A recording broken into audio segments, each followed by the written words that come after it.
So at this time, we are going to honor our first skill division. At this time, we're calling up Scotty Hunt to honor Ron Scheiker, who is a very deserving bowler. Very deserving.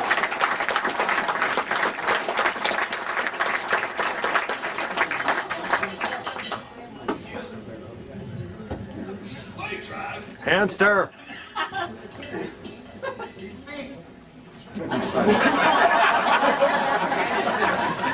First, I'd like to say I first met Ron Schweiker in the Blue Mountain Metro League, and it was always my team wasn't the greatest team, and his team was always one of the top teams. I was always interested in bowling with him, so one night I asked him if I could join his team, and he said, "I'll ask Dennis Yechter." And the following year, I was bowling with him.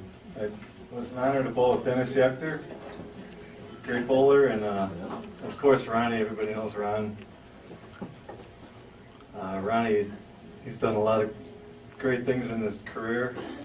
The main thing is he's a great friend. He was always there for me and very organized. When it come to running tournaments or doing anything, he was always the captain, and you could always count on him to have everything organized, whether it be the entry fee or even hotel rooms and so forth, you know, and even finding a great place to dine after the tournament. But Ronnie's well established. I'm not gonna, he knows that I think he's a great friend and everything else, but I'll let him have his time. But I'm gonna go through some of the great things he's accomplished in his short career so far. He's got a lot to bowl here, but he was, I know there's a couple of things that he'd like me to mention. I'm sure it's the Bowler's Journal titles. He's got 2 classic single titles in 1998 and 2004, and he also won the doubles event with Kevin Gamak in 2004. We won the World Team Challenge regional event at Indianapolis in 1999. I think that's his most proud moment. It was mine. It brought tears to a lot of our eyes that night. But he also has 10 Wisconsin Scratch State Bowlers titles. He's won Willow Creek in 1990, also in 2003, something I can't say I've done. I'm still hoping maybe he'd ask me to bowl more if it happened. He did bowl on the regional tour for a short period of time, and he was able to win 1 title. In 2001, he won the Resident Pro Championship at Regatta 2 in Thiensville. He also has been a USA Bowling Certificate Bronze Level Coach since 2001. He does know a lot about bowling. If there was anything wrong with my game, he would spot it immediately. You know, he wasn't afraid to say, you know, "Scott, you're doing this or you're doing that." He knew exactly what I was doing wrong. But he also has 52 sanctioned 300 games, 21 sanctioned 800 series. His 836 led the Waukesha Association record 3608 series in 1996. With Steve Osterberg. And Steve was right here in the front. Steve was there also. I'm not long-winded. I'm sure you guys want to Keep talking. It's a great honor to induct Ron Schweiker into the Milwaukee Bowling Hall of Fame.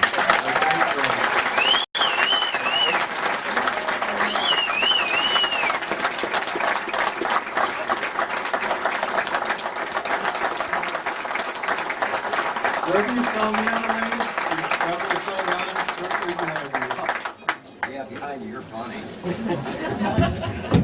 Oh, that was tear falling up. Holy smokes. Yeesh.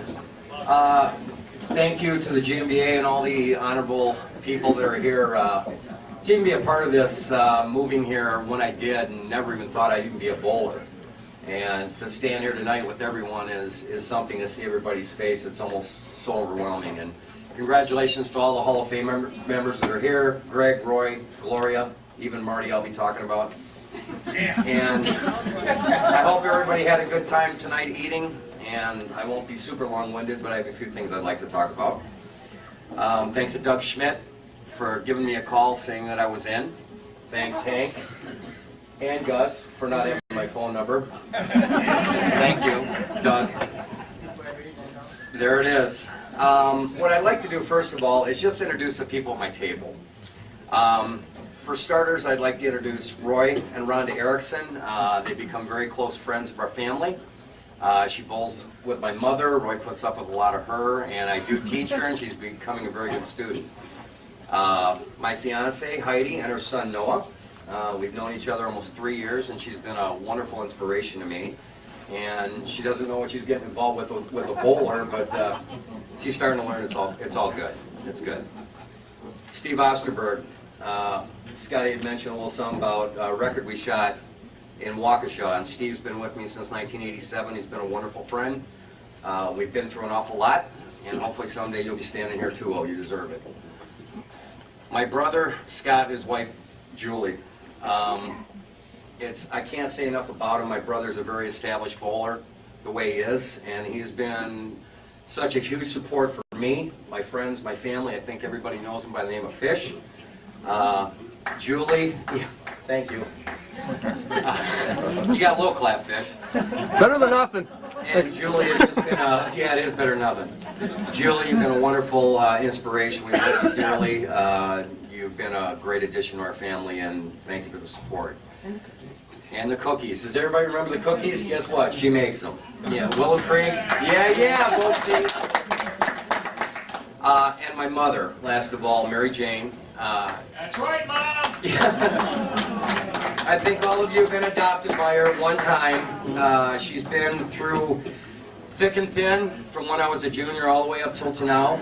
I wouldn't want to do this without her, and I just want to say thank you, and I love you very much.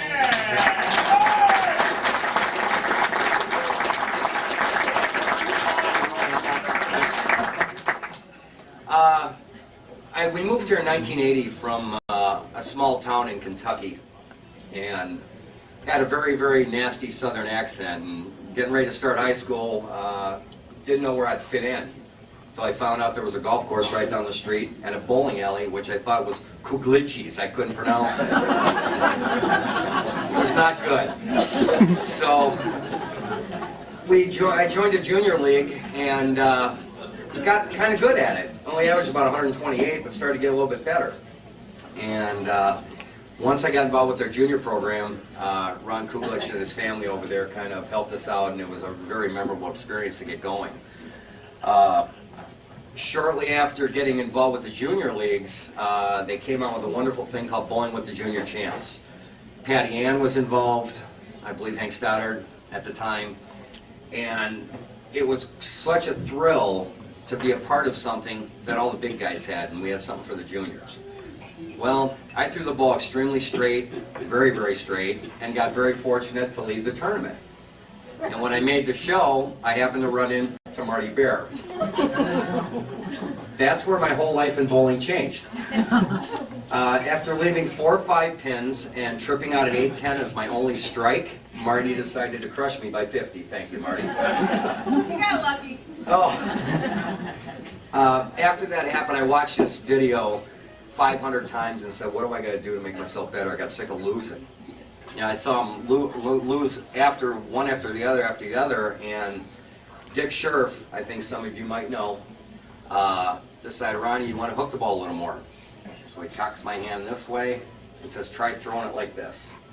And after that day, I kind of created my own game, and this is where I'm at today. So I'd like to thank Dick, who's not here today, for helping me out. Big experience for me was when I shot my first 300 game in 1984. Prior to that, I was talking with Jace Peterson, which I'm sure all of you know. I was so frustrated I couldn't shoot 300 or even come close to 800. And he looked at me and said, Ron, when you get your first one, it's really going to come in droves. And after I shot my first, he says, watch out, here's when they start. And after that happened in 1984, 300 started coming.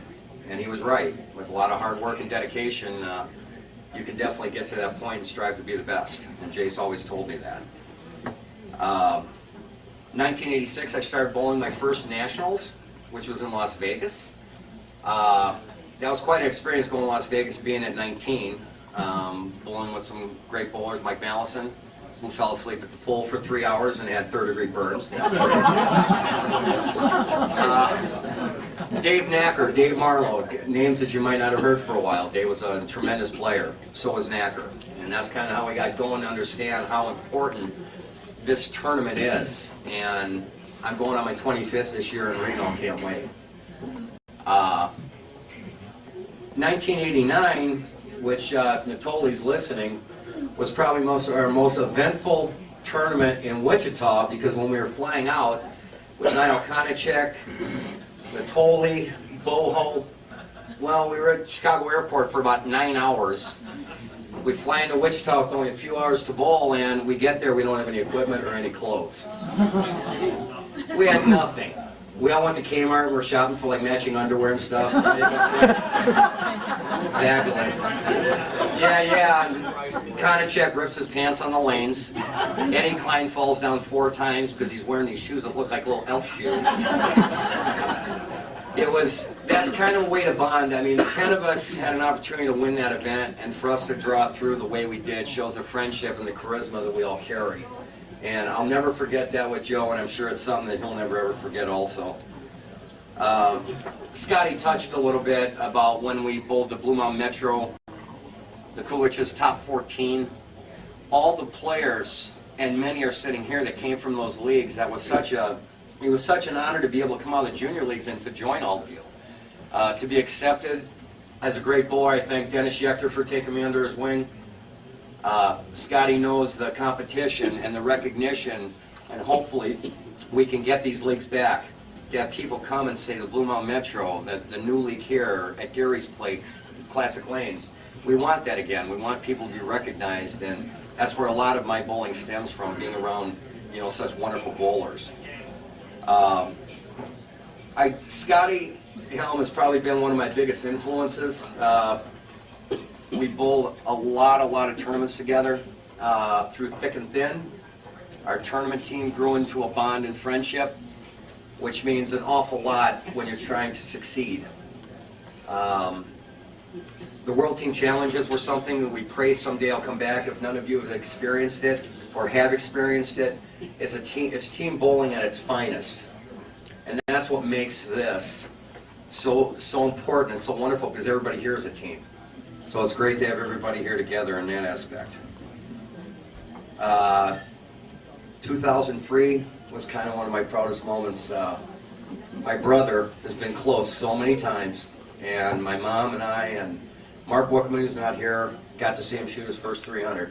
And only 300, but you should have more than that. But congrats to Fish, you just made us so proud to see us smile that day. Finally you got there. Crying an awful lot, but we did get through that. Scotty, I want to thank you for sponsoring me. This little segment is going to be all about you and me. We bowled together for over 20 years. We won a lot. We lost a lot. We fought a lot. We smiled a lot. That's how you grow as a friendship. And without him in my life, I couldn't be standing here right now. And I want to thank you so much, Scotty, for giving me that.